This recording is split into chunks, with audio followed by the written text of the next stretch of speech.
Hey guys, and welcome back to another unboxing video here on the World War II Solitaire board game channel. Yeah, I've been busy the last days and I'm gonna keep the streak going because I just got the latest Kickstarter game delivered to me.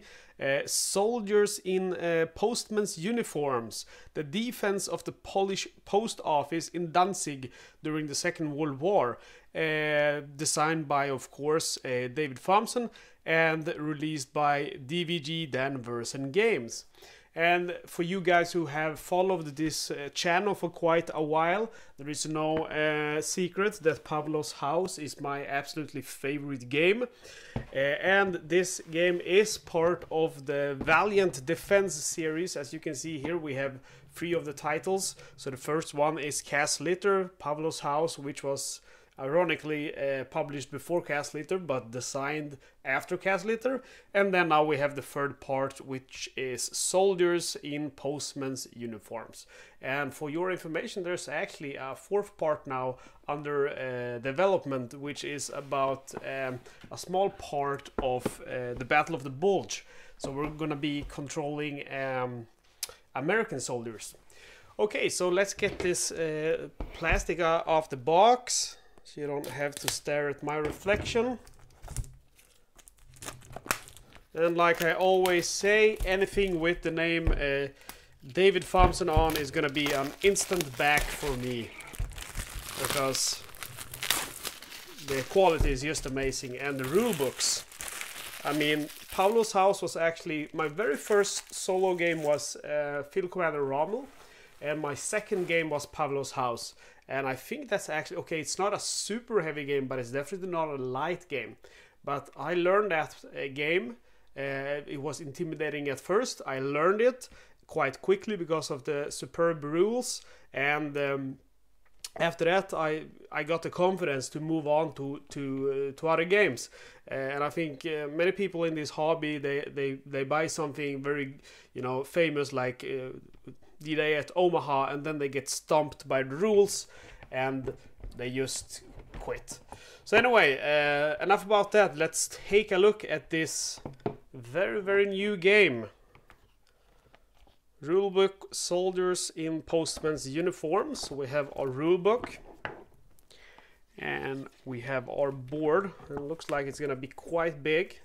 We're gonna go ahead and take an individual look on all of this stuff. But first, let's get all of it out of the box. And we have our counters. This is gonna be our SS enemies and our defenders, and we have some weapon counters, which is new. So it's gonna be interesting to see how tough this is gonna be to learn, since I know it's based on the combat system which we see in Pavlov's House and Castle Litter, but there's a lot of new addition to the rules. And we don't like these, do we? These are disruption tokens, and they're not good for us. And again, we're gonna go ahead and take a closer look at everything once we get it out of the box. So there's a total of 6 of these packed with counters. And then these are always cool. We always get these as well, or kind of helping charts, which kind of summarize some of the rules. So I always set these up, standing up when I'm playing, until I get more familiar with the rules. So we have for our enemy phase, defense phase, which consists of moving, attributes, and actions. And then we have our clearing phase and our escape phase. And they're blank on the back.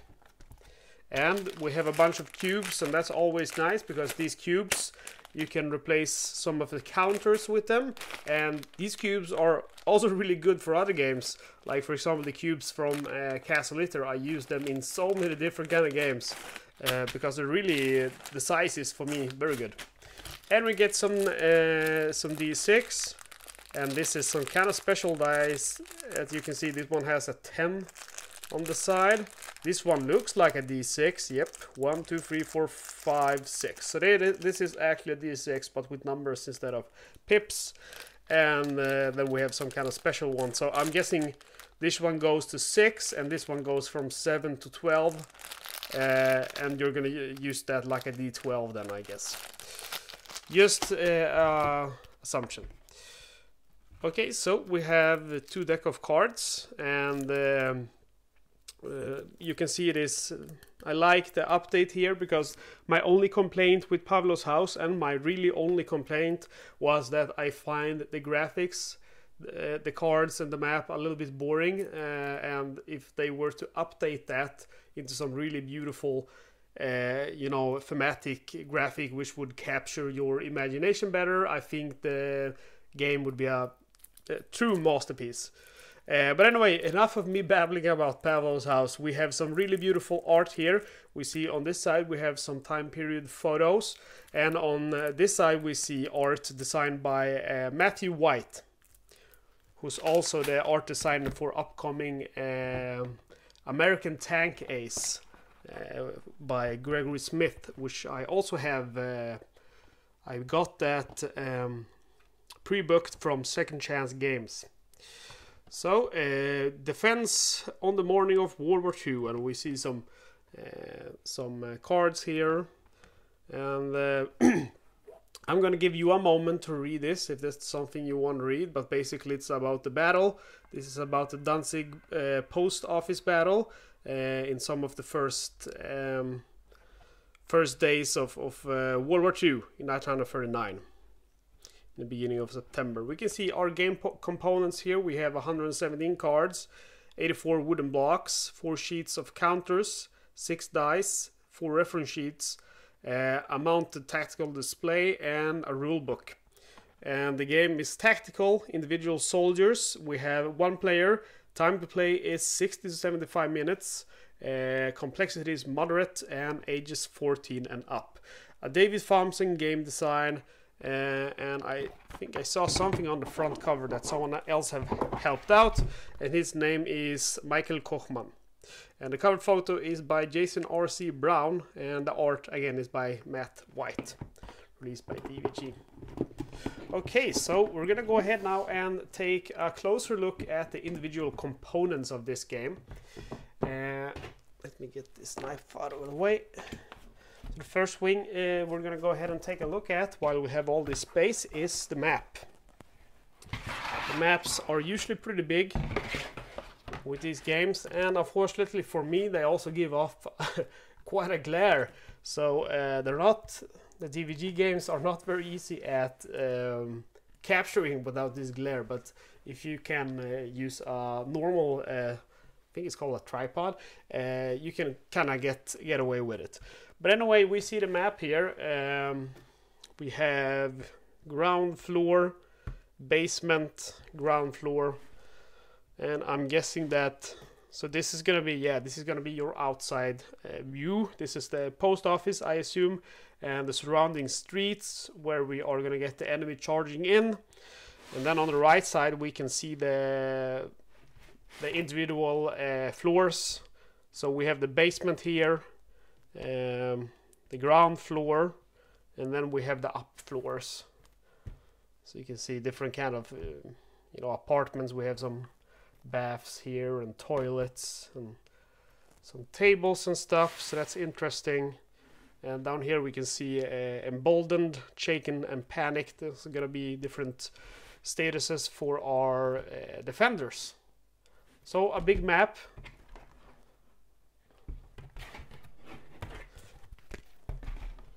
And we are gonna go ahead and so we have watched the cubes. Not much to say about that. I do really appreciate them including those in the game. And we have some D6. I have a few hundreds of these already, but it's always good to have more. And then we have this one, which seems like some kind of D12. And we have our charts. So basically, we're gonna have the enemy phase, which is an assault, and then grenade bundle, assault vehicle counters, support, howitzer, and the infamous fire truck. And then we have our defense phase, which you can do movement in, You can inspire, and if you know earlier games, we know what that means. We have logistics, so that's new. A defender with logistics attribute can carry a combination of 4 weapon and ammunition tokens between spaces as they move. Non-combatants, that's also new. We had the French defenders, the POWs, and the tennis player in Solitaire, but they could do stuff. So those two seem like some new abilities. We have the attack with grenades, suppress, recover, command, disrupt defenders, remove defenders. Also, this is the clearing phase. Move to a different floor, recover enemy assault counters. And then we have the escape phase. And it does have a very grim story, this battle, unfortunately. Many innocent people were killed, including children, and the survivors who all gave up were executed later on. So it does have a really grim story, and you might think like, oh, do you really want to make a game about that story? But I think this is a story that's worth telling, even though it's grim. I mean, like the story of any kind of concentration camp, that's a story worth telling, just for the sole purpose of shining a light on it and making people aware. Because for me personally, I did not know about the defense of the Polish post office in Danzig during World War II. And what's interesting is, after learning about it, I've researched it to find out more. And actually, much of they did a lot of filming during this event. So they were filming when the Germans came with that armored car. And I even think they might have filmed or taken photos of the fire truck loaded with benzene. And then I noticed after that, when I'm watching documentaries and I'm watching old clips from the war, these specific photos and videos from this event is shown a lot. For example, I was looking at a Netflix documentary about the big events of World War II, and then they showed the invasion of Poland, and a lot of the footage was from the fighting at the post office, but they did not mention it. So I found that really sad, that they were showing the photos of these SS men, firing at these civilians, and they didn't say a word about what was actually. They were just talking mainly about the invasion of Poland and some specific battles, but nothing about the post office. So again, I think it's very good that this game has been made and shines a light on those events. Okay, so enough of me babbling. We have an infantry gun emplacement, so that's new. We have these are probably, I'm gonna guess, they are suppression tokens. And we have some, not sure if those, I think those are, judging by the names, they're probably German commanders. So bad guys. And then we have black things, and I think the white ones, they're probably just leftovers. And the back looks like that. And next one. So we have some defenders here. And I forgot what the N stood for, wasn't it? It's non-combatant. So we have, for example, that poor child. We have some enemy machine gunners. Not familiar with this color in the corner. Perhaps that's the target zone for them, something like that. And then we have some enemy riflemen. And again, I gotta say, the art really an upgrade. And I think that art does a lot to the game. You shouldn't ignore the art, because really makes it so much more immersive. So here we have some of our Polish defenders, and again, great job. Every game in this series have had an excellent companion book, and you can see how many hours, so many hundreds if not thousands of hours that David has spent researching and finding all of this stuff. It's really amazing, and it looks like he did have some help. I would guess that this Michael Kochman probably helped him with the research. Maybe not the design of the game. if any one of you guys are watching the video, you can let us know. We have some more submachine gun counters here, and they are SS men, and we have the old disruption counters and some more suppression counters. And this is how they look on the backside. So basically exhausted. And then we have some more defenders here. Not sure what this number means, that's new to me. And the L, that is also one of the new one, I think, abilities. I forgot what that one was. And then we have some SS riflemen, so it looks like we have just ordinary Wehrmacht riflemen, and then also SS riflemen. And some disruption tokens. And more defenders, so there's a lot of defenders in this game. And I'm not going to try to pronounce their names. I think in Sweden anyway, Polish names are infamous for being quite difficult to pronounce. And there we have the armored car. And so this is gonna probably show how much defense is remaining of the building. Action tokens, these one are new, so I don't know what that means. And then we have some ammunition tokens, and on the back looks like that. And let's see, we have our last defenders here.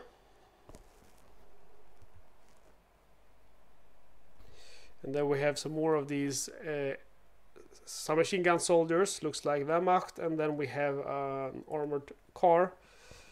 And here we have some weapon counters. So we have a Browning rifle, we have some Granat Obroni, and some kind of carbine Karabinek rifle, and probably a Polish rifle.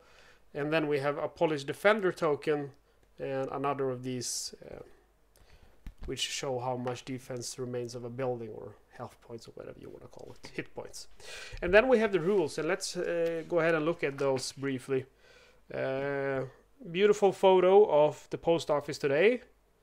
So this is going to be one of those places I gotta visit now. I live rather close, so of course I gotta go there.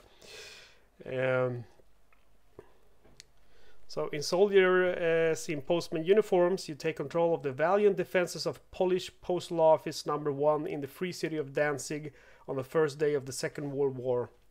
Under your command, the defenders must fend off relentless attacks from the Danzig Schutzpolizei and 2 German SS units. Object of the game. The goal of soldiers in postmen's uniforms is to recreate the incredible history and accomplishment of the Polish postal workers by defending the post office during the day-long siege. In this game, this is represented by playing through 3 decks of enemy cards.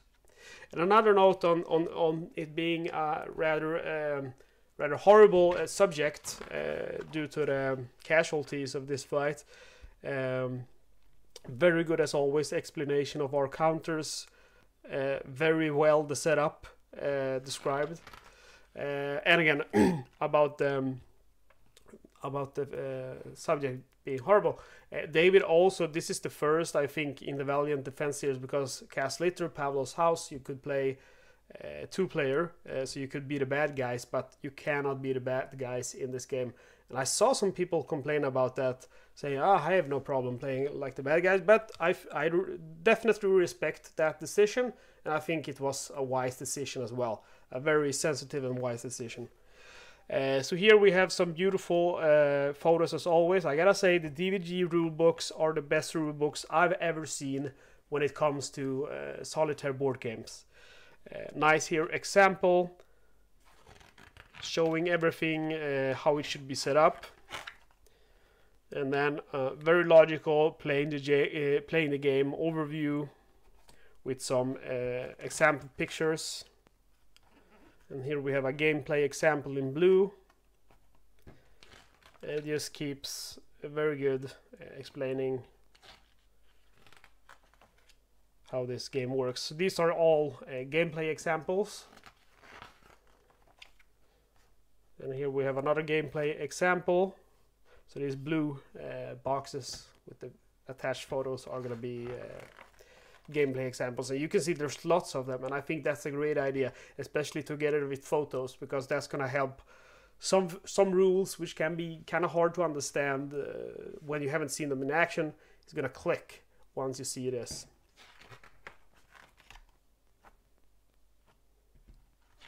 And if you guys think I'm being overly nice praising this game, I haven't even had my morning coffee, so I'm kind of ticked off right now. So I'm really not being overly nice.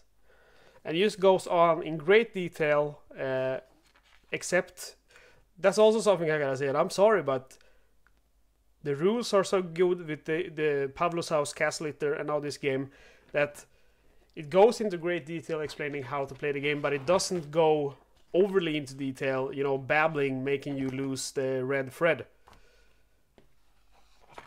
So we are still in the defender phase here, describing the different tokens, and now we go into the different kind of abilities.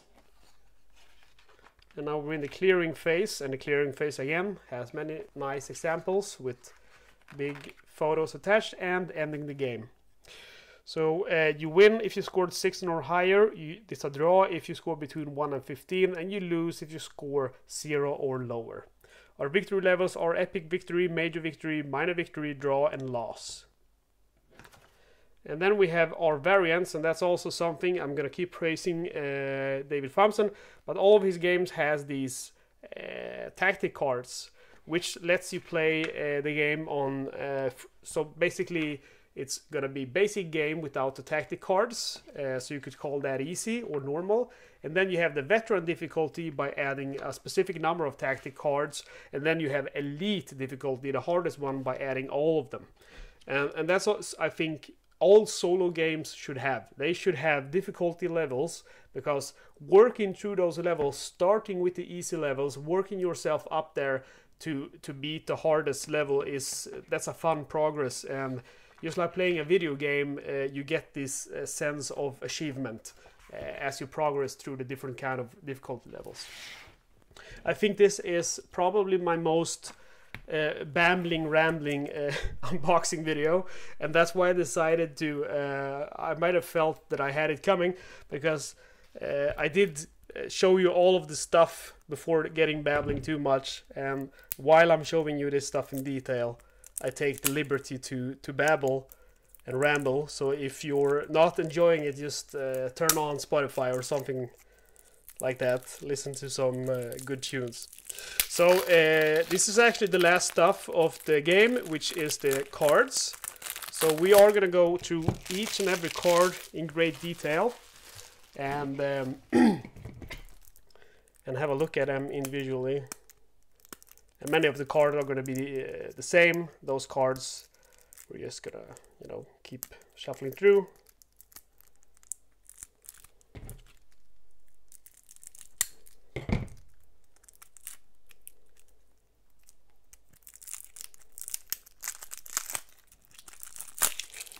Now there's nothing that smells so good as a newly packaged packet of cards.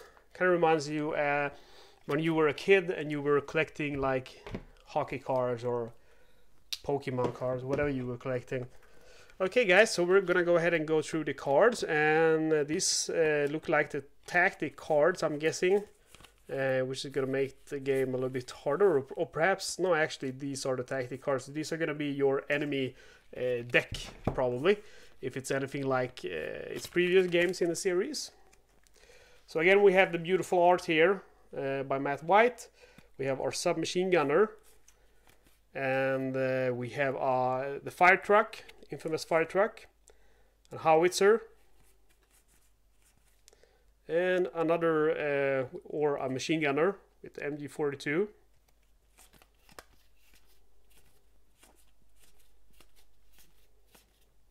And we have a SS rifleman. I think, yep. And an SS submachine gunner.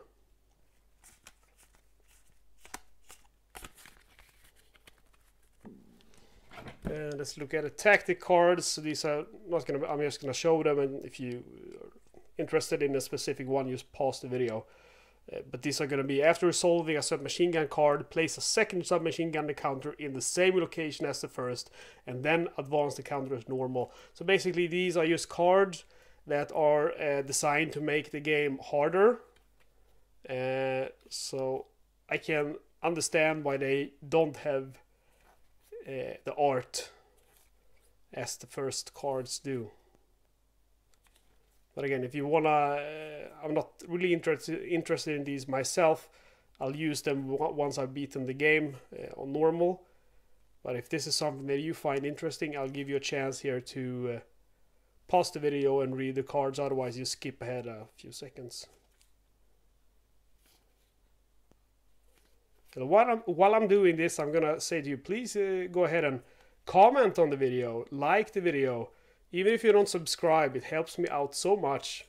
No, just say, great video, something like that, if you don't have any specific to say. Because it helps me with the YouTube algorithm to get the video up on more people's screens. Okay, so we're gonna see here. These are attack cards. Okay, so they have a backside. I didn't know that. Okay, so they all have backsides. Okay, so here we actually have some beautiful art on our tactics card. So we have tactics 1 in the morning, and then we have tactics 2 midday, and tactics 3, which is the evening. And again, these are, I'm sure of it, these are photos from the actual post office when that thing went down. Okay, so let's see, where are our other photos? Okay, so I showed you these guys. So we have attack evening, and we have attack during the midday. So I should have started with the other deck because that's number 1. But anyway, let's look at them all. So we have a grenade bundle and Gertz, Schutzpolizei, and a machine gunner, a rifleman,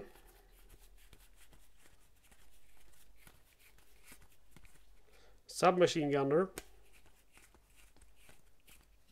grenade bundle again, and a howitzer, we've seen that, and the infantry gun.